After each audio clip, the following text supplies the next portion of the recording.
We'll start with your first name, your derby name, and your pronouns. Like my real name? Whatever you want. Chosen name? So my name is Angel, and my derby name is Poison, and my number is number 17, and my pronouns are she, they.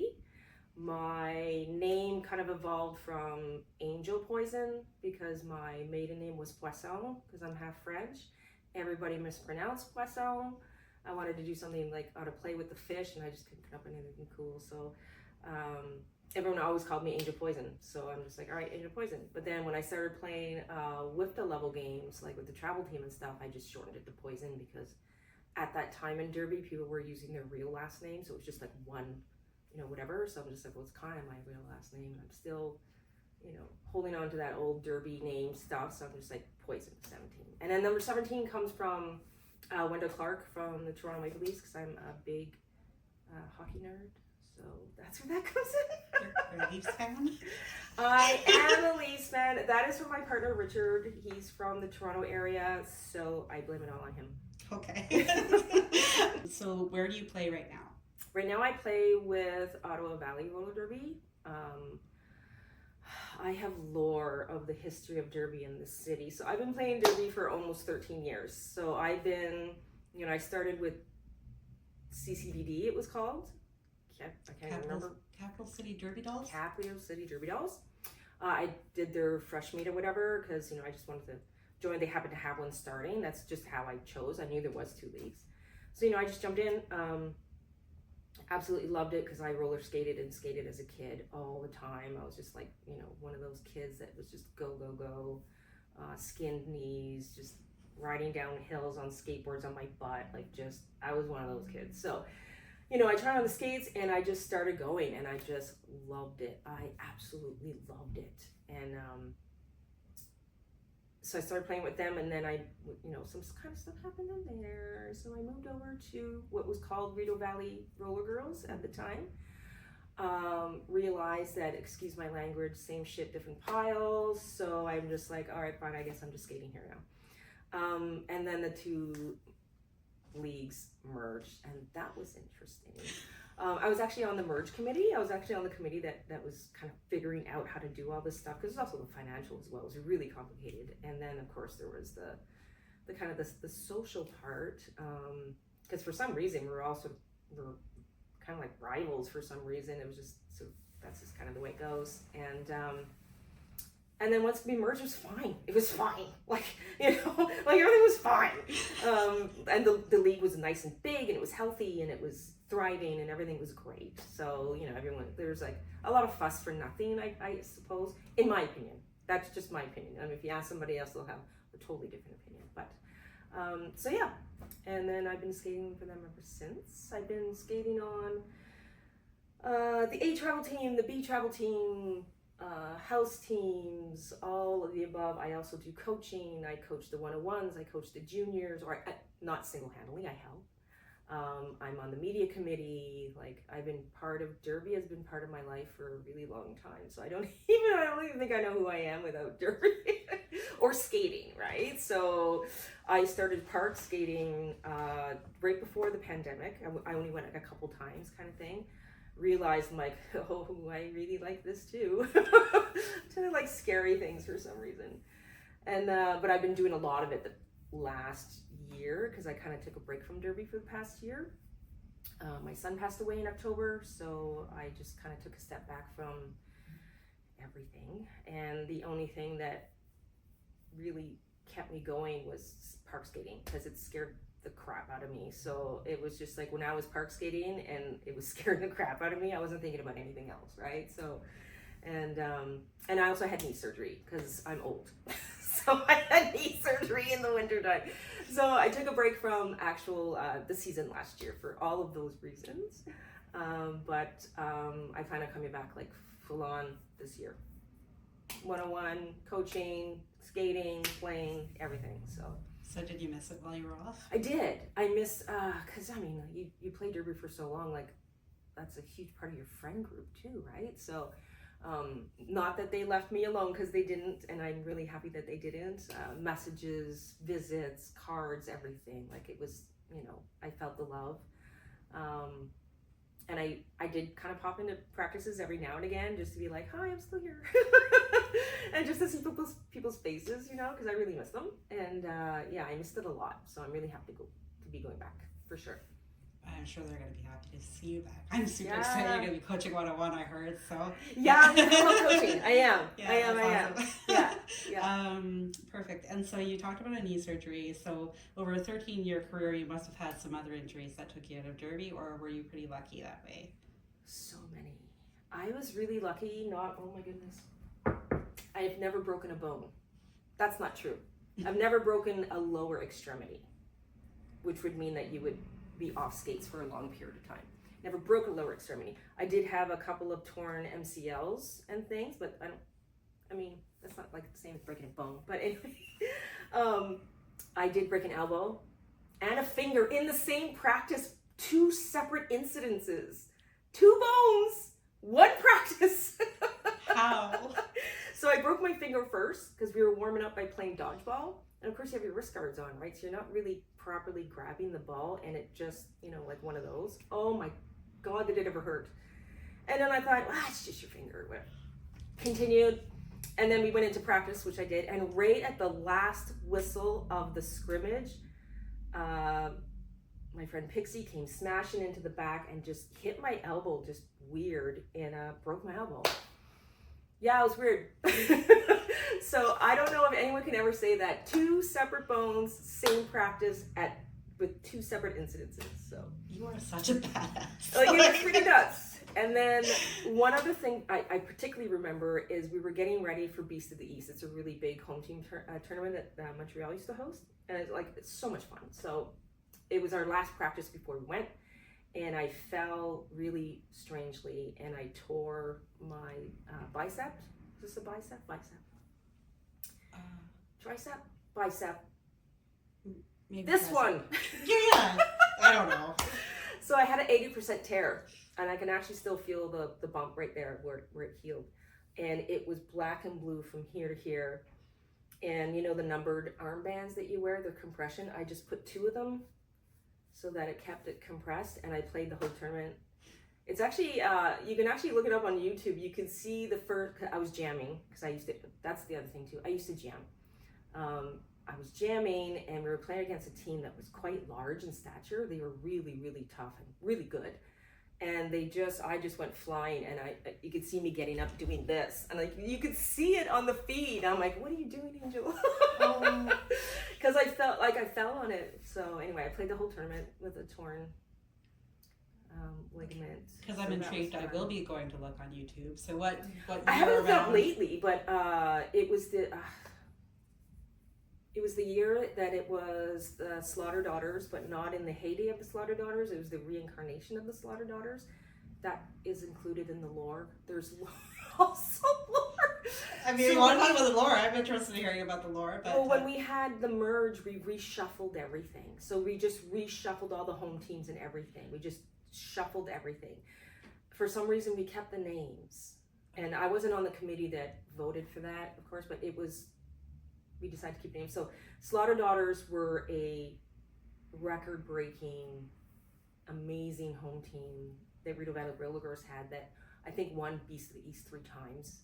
Like, they were just like, but then with the merge and everything, so we go back to, to Beast as Slaughter Daughters, but it's not the same Slaughter Daughters. And I happened to be on the Slaughter Daughters. I'm like, oh, no pressure. Like, it's fine.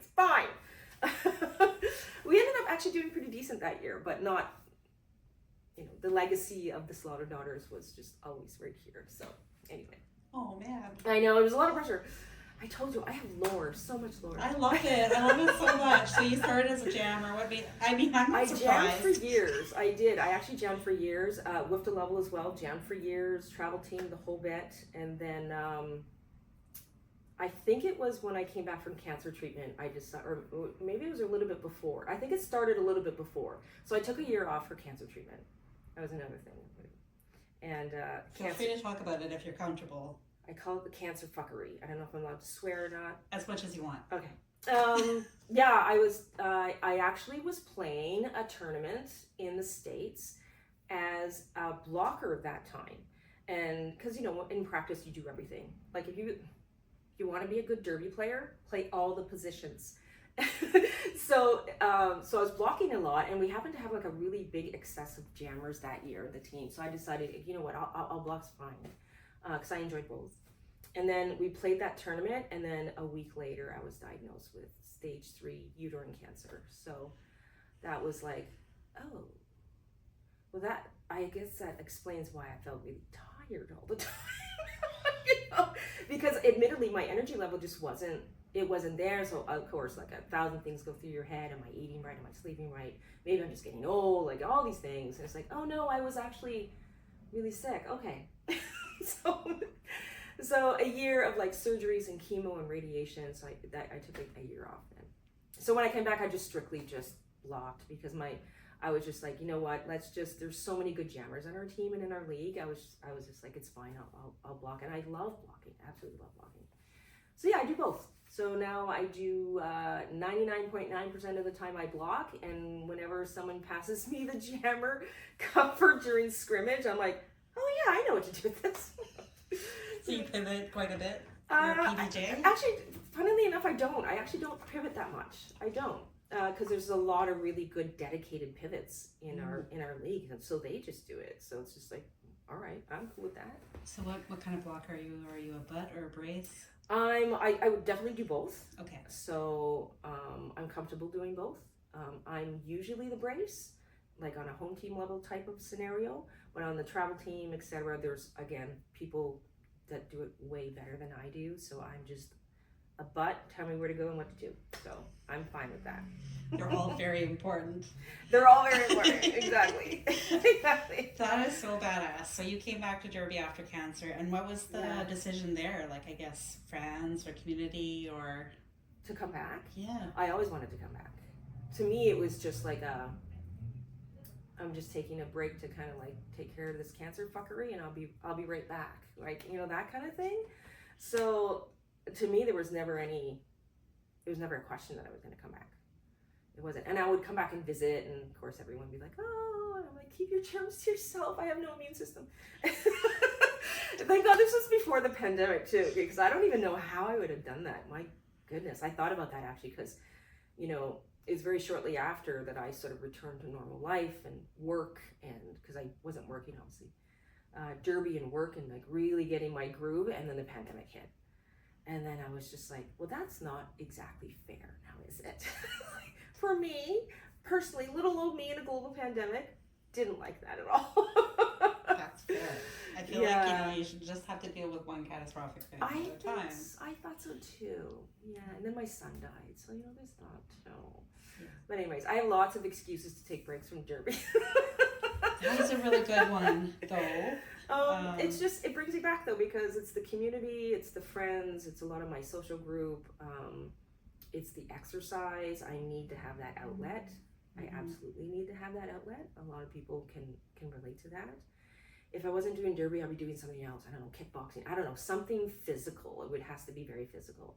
I remember a friend of mine took yoga classes once before derby, because we just wanted to do something, because we used to play soccer together and all that kind of stuff. Anyway, so we're in yoga doing, the pose or whatever. And we kind of looked at each other and we started like, oh no, I can go lower. No, I can go lower. Because we're both so competitive. So when we left, I'm just like, I don't think yoga's for us. Like, I think we need to find something with a little bit more grr. Because it was just like, no, I'm not a chill person in that way. So that's so funny. Yeah. I remember, like, clear as day, I saw this one video of you. It was shortly after I met you for the first time, and you were at Bob, and like I think you actually said, "That's scary." You were about to go down a ramp, and then you just like, I could see it was like a click, and then you just friggin' sent it. Yeah. So like, I actually remember that moment. Because they're just like, why am I being so chicken? Like, come on. It was just sort of, I'm looking at something, and you're just like, oh, I don't know about that, and you're like, and then I have this internal dialogue. It's like, really. Really? You're scared of that? And I'm just like, I'm not scared of that. Fuck it. And then you just go. So usually the last thing in my head when you see that face is, fuck it. I'm just like, And then I just go. That is amazing. So, I just want a drop of that. it's like, and most of the time, not all the time, most of the time it works out. I mean, like, it's always scary for the first, like, few seconds, but But you've had it's some just like, good bails at the skate park too. oh like, God, so many. oh, My worst one was actually not on camera. Lauren was filming, and because, of course, you got, pads on and stuff, and the sun.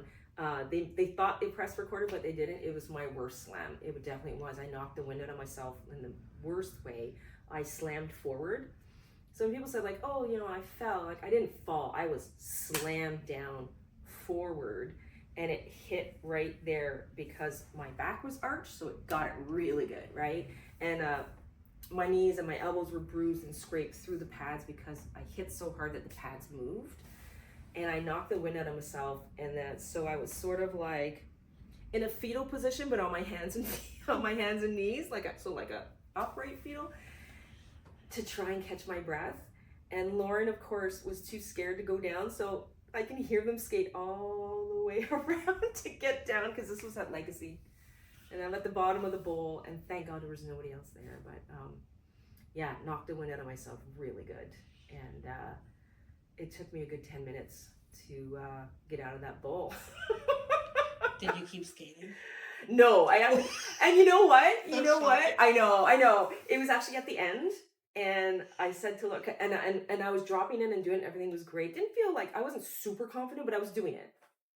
I thought, you know what? What do you think, Lauren? One more before we leave? And they went, okay. And I should always listen to Lauren because when Lauren says, okay, that means no, you fool. Take your skates off. So I went, sure enough. Oh, the nastiest slam. My goodness. And thank God they were there because like I would be like you skateboarders would have just been skateboarding around me. I'd still just be like tucked down in the bottom of the bowl. Yeah. So yeah, more of the story is when you're done, listen to your body and you're done. Take your skates off, go home. Yeah. So you haven't had any like major injuries from skate park yet, right? Hopefully Skate park, never. no, a lot of scraped knuckles and scrapes and bruises for sure. I do wear padded shorts underneath my shorts all the time, especially when you're learning how to do coping stuff because you're falling constantly on the coping, so it's really like the side of the legs. Um, so that keeps me, I know full equipment. I'm not one of those Instagram people with the hair flowing. No, I'm full on. Like some days I even wear my mouth guard because I'm just, um, I like to keep my body's been through enough. I think I like to kind of keep it relatively, you know. Um, That's smart. yeah, yeah. But back to the derby injury as well. I pulled a little ligament in my shoulder, which is still torn. So I just live with it. I kind of got used to it. It's fine. Um, So are you going to continue park skating at the same kind of intensity when you go back to derby, or are you going to try and? well, the seasons don't overlap, right? So, because there's no indoor skate park anymore, so that'll make it a lot easier. I'm probably gonna go visit my friend Bean in their garage. Just because, yeah, wintertime it's derby in the winter, right? Oh, and I also got a really bad concussion where I was taken off the I was going to say the ice, the track, and taken out of the arena on a stretcher and loaded into an ambulance. Wow. This was at a tournament in where was the tournament? I can't remember. It was in Southern Ontario. I think it was put up the Tubes, but I could be wrong. Maybe. I was skating with my B team. Yeah, and I got slammed really hard where my head ricocheted between two players as I fell to the ground. And yeah, I think I actually lost some time. Wow. Mm-hmm. That's rough. That was a nasty one. So I'm really, really adamant about head safety, helmets, mouth guards all the time, all the time. Anytime I have my skates on, I always have full equipment on. It's just a reaction for me. And some people don't. Some people do. I'm just one of those. I've hurt myself enough to know. To you got one body. I forgot that. That's not even related. I just realized I forgot. How old are you, if you don't mind me asking? I'm 53. Okay, perfect. Yeah. I need to include that because like all this badass stuff you're talking about. Yeah, I'm 53. So I tell people like, oh, you park skate? I'm like, yes. And I have no business doing that at my age. I just really don't. And rollerblade. I do have a pair of progressive skates. I do. And I've only tried those a couple times. I actually plan on doing a little bit more. Right. Okay. So where were we? I think we were talking about park skating. So you're getting back in the derby. You're getting into coaching again. I'm going back into coaching. I was really involved with the juniors. And then when I took a step back last year, there were some really amazing people that took over, and they just took it and ran. Like, they're doing great. So I'm just going to offer my services as more of a support person if they need help, especially on game days. I actually went to a game once when the juniors, because I just want to see my juniors because I love them. They're so wonderful. And I kind of distracted them because like, Angel's here, you know, that kind of thing. Because I just wanted like, hi. And then the coach was like, oh my God, thank God you're here. And they like pulled me onto the bench. Next thing you know, I'm calling timeouts. And like, I'm just like, okay, I guess I'm back now. Oh. Yeah, and I just love seeing them because it's the same returning skaters every year. So I've been helping out with juniors for the last few years, and you know, I see them from this big, and now they're like taller than me and amazing players. So it's really, really cool to see.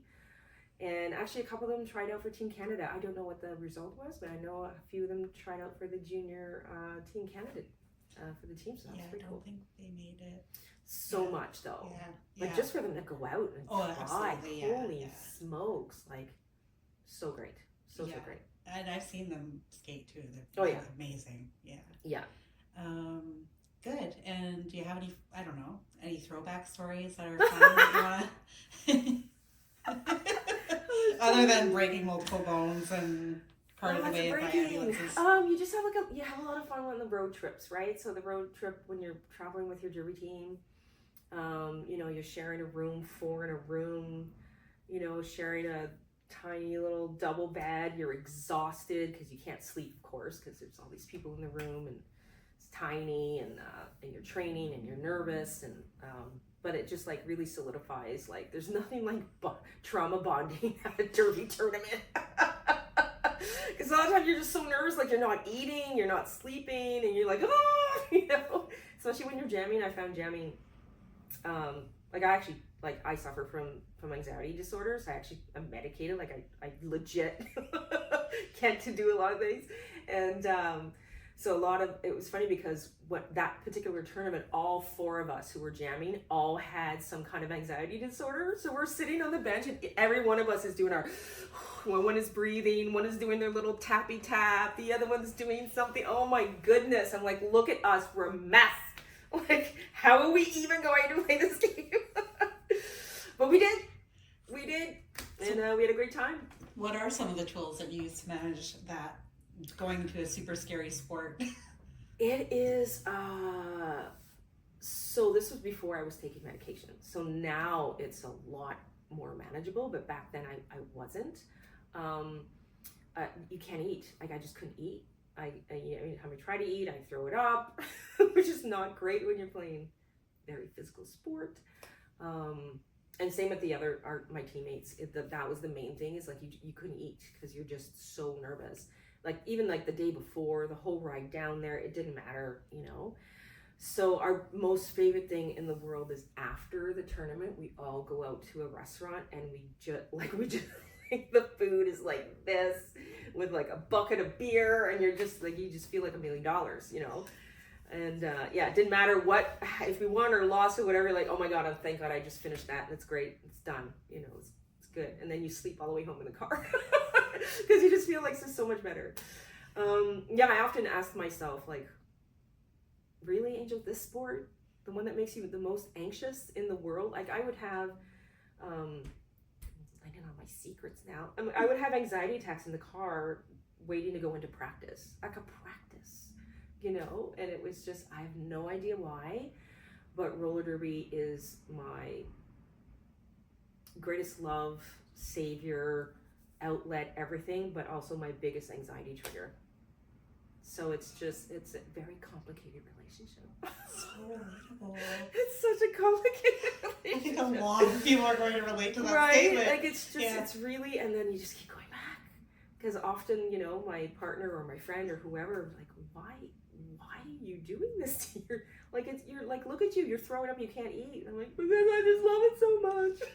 Like, you know, as you're ugly crying. And it's just like a thing. I don't know. And it's like, it's not generational either. So I'm like, oh, it's Gen X, you know. No, it's not. Because it's like, even the young people coming in and everyone in between, like everyone has their different relationship with Derby. And a lot of time it's a complicated one. Yeah, I have a theory. I think it's because people are so passionate about it. Because, yeah. All those emotions, right? You put so much of yourself into it. Yeah. That if it's not going a certain way, then it's like. Yeah. So now that I'm sort of on the other side of my Derby career, I'm a little bit more chill about it. Like I'm not. It's sort of like now when I'm at practice. I still practice hard, don't get me wrong, but I'm not so like intense about it. You know, I can joke and laugh and whatever, but the second that whistle blows, game on. Yeah, it's good. But you know, I'm just not so uptight about it, I guess. And have you thought about how much longer you want to play Derby for the rest of your life? I'll probably be involved in Derby in some way or another until they like lock the doors on me and won't let me in. I don't know. You're gonna be like, They're coming. The oldest Derby player. I'm gonna be on the world record. World record. Like there's like the natural progression is reffing or coaching. I have repped a little bit. I ref in practice sometimes and stuff, and I have repped I think one official game, but it's not super for me.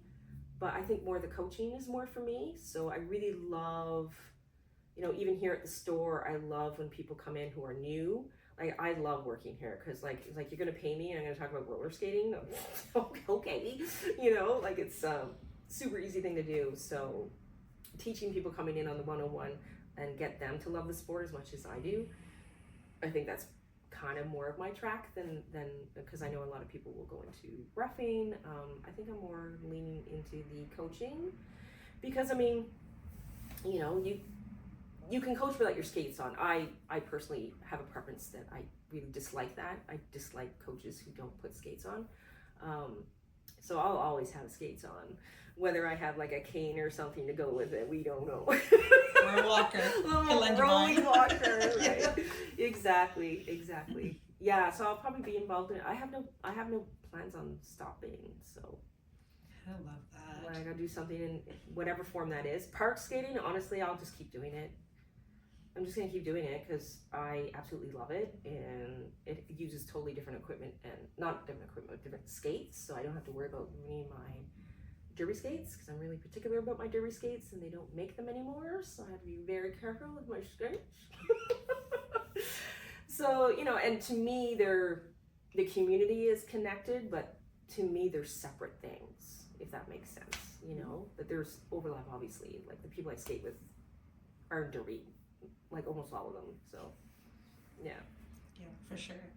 And this is probably a more delicate question. You can feel free to skip it, but I know like recently when your son died, there was a period of time you weren't skating at all. No. So I was just wondering like how that impacted your mental. Obviously, grief impacts your mental health as well, but yes, it sounds like you use skating as a coping strategy. Yes. So the absence of that coping strategy. Yes. So I did I manage to get out to no, I was at the yard right before he passed away. So he died on Halloween. So it was bad timing in terms of outdoor stuff, just to what you were saying about how I use skating for an outlet. So the timing was not super great. That said, for the first, I'd say 4 or 5 months, I couldn't even, like, if I got dressed and brushed my teeth, it was a good day. And that's not an exaggeration, right? So because I didn't have that physical outlet because that's how I deal with my anxiety. That's why I do it so much. I mean, that's why a lot of people do it. It is my thing. That is my outlet. I've always, since a kid, had it, no matter what that is. I'm not gonna lie, it was a very dark winter. It was very, very dark for me. And my partner, Richard, also recognized, and like, okay, you don't have anything. Like, you're not skating, you're not, whatever. So, to supplement it, or not supplement it, the one thing that I did do is I would go for long walks with my dog. So luckily I have a dog, like a fairly medium-sized, like, not a little, they could take a good walk. And I would just take them every day. And like, and sometimes I could see her face like, again, really? It's -30 outside. Like, let's go, because I needed to go and move and be outside and just move my body, because otherwise I would not have moved. Like, there's many days, obviously, as you can understand, I didn't get out of bed, and the dog would just come and lay by me. But then when I'm just like forced, probably the hardest thing I ever had to do was to force myself to put on a coat and put on boots and go outside and walk my dog. Something that sounds like super, super simple and that people take it, do every day and sort of take for granted. It was like, it took me everything just to do that. So, and then I get a message saying, oh, hey, you back at Derby? And I'm like, I put clean underwear on today. That was what I did today. I guess that's sort of like a separate conversation about how society perceives, deals with, talks about grief. I think it needs to change, personally. The more people talk about grief, the more people would understand it.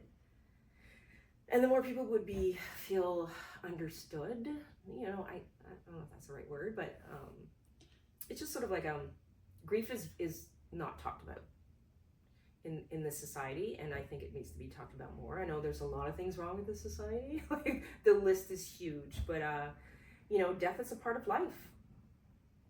It's not just something that, oh, that won't happen to me. Yeah, it will. Someone that you love is going to pass away around you, and then you will eventually pass away. Like, nobody talks about grief in a healthy way. So when people see me like, oh, okay, Angel's better, it's like, no, I'm not better. I've just worked my way. The grief has worked its way through the sort of fabric of me that I can now, get up and get dressed, take a shower, put my skates on.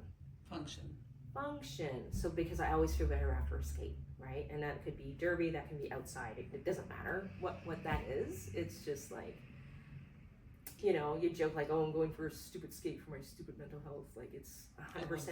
It's 100%. Mm-hmm. Like, it's 100%. And yeah, some days it helps more than others, but it always helps. Never makes it worse, right? Never. So that's true. And I think a lot of people perceive grief as a finite thing too, right? It's not. Yeah, like you're going to cry it out for a certain period of time and then you're done. But grief follows you forever. Like, it never ends. It's not. So I've participated in some support groups. I've read a few books, podcasts, and things like that, and it does make you sort of really understand that. It's not something like, I'm not going to feel better. Stop trying to make me feel better. I'm not going to feel better. Thank you, though. And like, some friends don't really come around, because they feel uncomfortable, and that's their problem, not my problem. And as soon as I realized that, it's like, I'm not going to apologize that my son died, and I'm not going to apologize that, I might not come, or I might not make it, or I might, bail at the last minute, or I might leave halfway through practice. I'm not going to apologize for that. I'm never going to. And it's made me, and I apologize to everyone around me who has lost someone, but it now obviously makes me super sensitive to other people who have lost somebody, right? And it's just like, it's one of those things that you kind of wish you knew it before, that it had to take you to lose somebody to actually understand that. And a good friend of mine just lost their brother quite suddenly, actually. And they kind of came right full loop around, and we've just been talking a lot lately and stuff. It's it's better to talk to somebody who like really understands, but you don't have to have suffered that kind of loss to like be there for somebody, like, and a lot of people don't know how, and that's okay too. Like, I mean, I was gonna say there's no handbooks. Like, well, actually there is. You can read a book, but anyway. You want me to put a link in the description? Link below. I did read it. I'm not actually quite done because it's in sections and it's actually written that way. It's called "It's Okay That You're Not Okay," and there is a section for friends. You can look up the chapter and it tells you how to support somebody who's grieving. It's mostly grief by loss by suicide, so it's especially pertinent to me because my son died by suicide. And yeah, actually I just spent last night with his best friend, and I hadn't seen him since the funeral, so it was really, really, really nice. It was so awesome. He's such a good guy. Oh.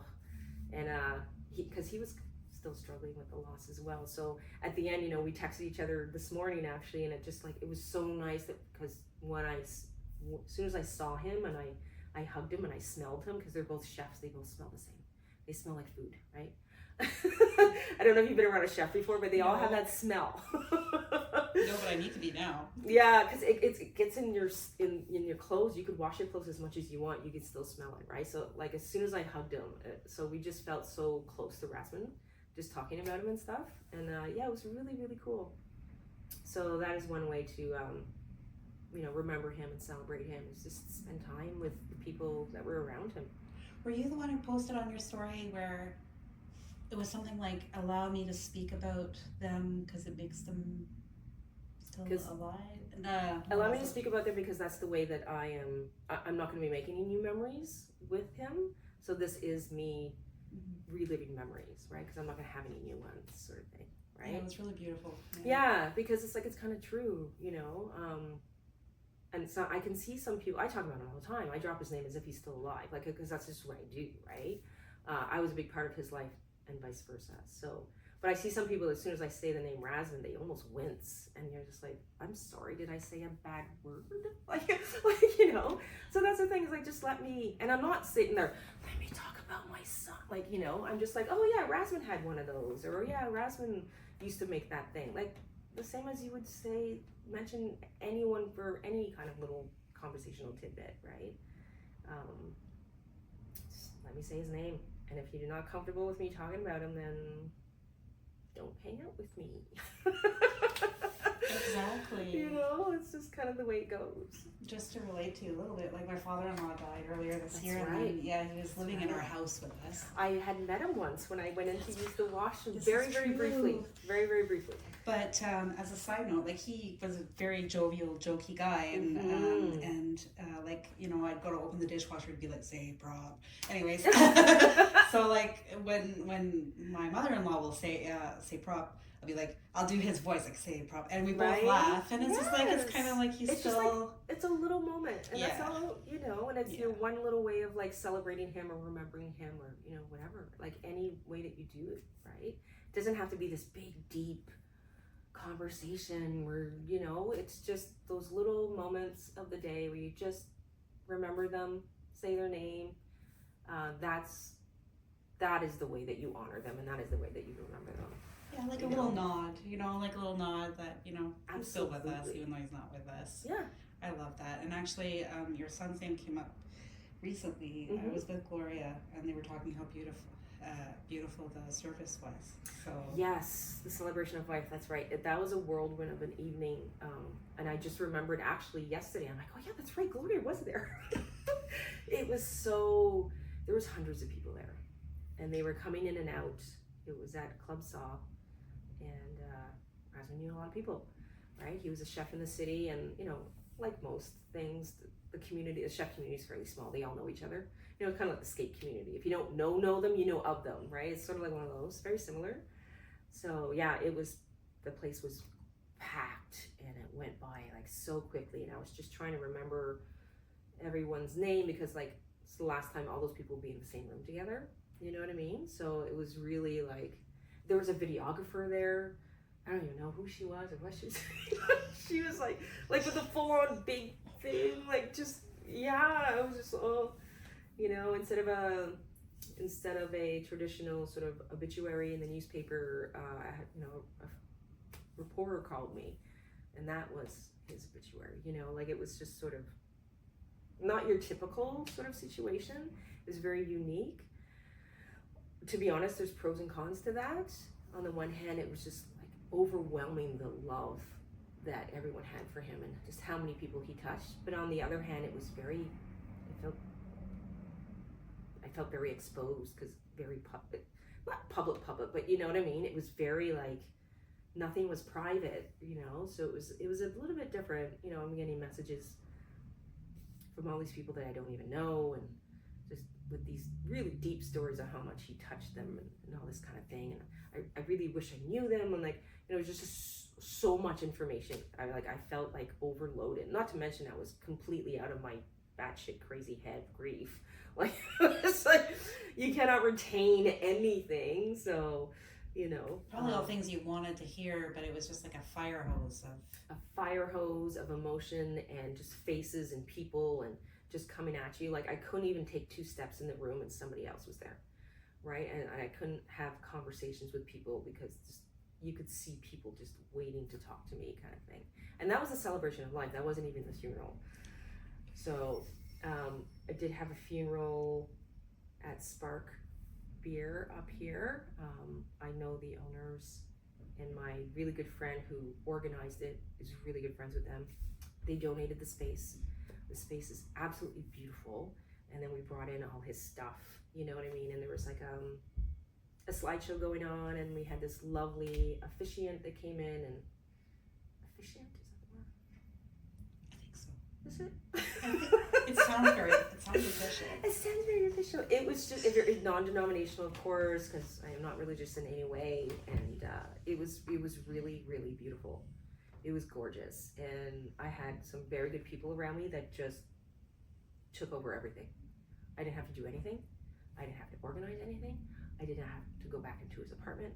I did not have to do anything. Everyone around me did everything, and it was just like, well, I owe people a lot for the rest of my life. Like, it's just the amount of stuff that they did, like, over and like beyond. Like, it was just, I have some really good people around me, so that's beautiful. I was really lucky. I don't think it's a tit for tat thing. I think when you put good things out into the universe, it comes back somehow. For sure. It doesn't necessarily have to be from the same person. But I was just like, you know, when I finally sort of poked my head up to breathe, like months later, it was just like, wow. I didn't have to do anything, even the celebration of life. They're like, Angel, don't even worry about it. It's done. You know, and it was just like, wow. So I can't imagine, it makes me kind of sad with people who don't have that support system, that they have to do all of that in like the worst time of their life, right? So that's hard. Yeah. Well, it says a lot about him too, and you, that the community rallied around both of you. Mm-hmm. So clearly Yeah. made an impact. Yeah, he knew some good people. He was an amazing person, obviously. I'm a little biased. But... He sounds like he was. Right? He wasn't always the easiest person to get along with, don't get me wrong. But sure. Did he get that from his mom? Absolutely. Yeah. Absolutely. Hands down. Actually, we were talking to him and when I went to visit his friend Ian last night, we were talking about that. Just how much of a little shit he could be, but he was a shining star shit. I love that. That's cute. It was very cute. And when, you know, the flowers and everything stops, right? Mm-hmm. How did you find that? I guess that was the dark time too, right? Where life seems to go on, right? But then you're at a standstill, like, and life is just. So there was big milestones that were like cleaning out his apartment. He died in his apartment. So I told my partner and people around me, and actually I didn't even have to tell them. They said, you don't have to step foot in that apartment again. If you want to, we will take you, but you don't have to. We will do everything. And I didn't want to. I want to remember his apartment the way it was. You know what I mean? Because he was really proud of his apartment, how he decorated it and all this kind of stuff. So I just took, and I knew everything in his apartment because I was there all the time. So it was just like, hey, Angel, and they would take a list in the living room. What do you want to keep? What do you want, whatever. And by memory, I told them everything. And I said, there's one closet I'm not 100% sure what's in it. Enter at your own risk. He was a 35-year-old, half bachelor at the time, so I don't know what's in there. So luckily I have a spare room in my house which is my office den kind of thing. It's the entrance to the backyard too. It's got a fireplace and stuff. It's a lovely room. It's just full of his shit right now. So I haven't actually unpacked his things. They are like neatly in Rubbermaids and whatnot. It's not like it's a big junk pile or anything. But I'm gonna set that up as his room, was his thing, so I can just sit and be with him. But I haven't been ready to do that yet, and it's gonna be a year soon. So I don't know when I'm gonna be ready, but I'm lucky that I have the space. Like, it's not just sitting in my living room kind of thing, and people walk in and go, oh, okay. Yeah. It's nothing like that. It's like it's tucked away, and I think I'm almost ready to start going through it. I have been ready a few times, and I pecked at the surface things every now and again, and I hung up some of his paintings because he was also an artist. But yeah, it'll come. It'll be beautiful. It'll be sad. Yeah, it'll be a nice space to like just sit and see his pictures and his artwork and stuff, and his urn will be there as well. I haven't picked one out yet because it's got to be something pretty cool, because he's really into like samurai swords and stuff like that, and he was a chef. Like, he's very artistic and very particular about everything. So a samurai sword through a steak. Well, that was kind of thinking, I don't know. Like one day I'll be in a shop and I'm gonna see it and I'm like, oh my god, that's it, right? Yeah. So, like, I'm in no rush, so it's fine. That's beautiful. Yeah. Did you have anything else you wanted to say? The Derby community have helped me through the grief, or working through the early days of the grief more than I think they know. Just knowing that they were there, all the messages, Alex and I can't remember now, Angela and Sarah came by with like cards and flowers, and and Maggie made me bread, and just like all this stuff, right? And just the messages, and just knowing that they were there, right? And then so many of them came to the celebration of life also, and like a lot of them didn't even meet him. Like, they were there for me, and like that was really cool. That was actually very cool. And they've been very patient and understanding in giving me space and just saying, look, and I'm like, well, because how Derby can be a bit rigid with like practice schedules and like all that kind of thing. I'm like, I can't really do that right now. And they're just like, take your time. Like, there's no rush. Come in, don't drop in, say hello, skate, don't skate. Like, anything that you want, whatever form that looks like, we would be happy just to see you, but no pressure kind of thing. And I really needed that, and I needed a lot of all aspects of my life for that to be and so that would be nice. But yeah, so that was especially really really cool, because they didn't have to do that, they didn't have to, but they did. So Derby's awesome. Derby people are awesome. Totally great. I think we should clarify that's not Alex. He pointed at. Oh. Because you're like Alex, and then did a thumb over to the skeleton.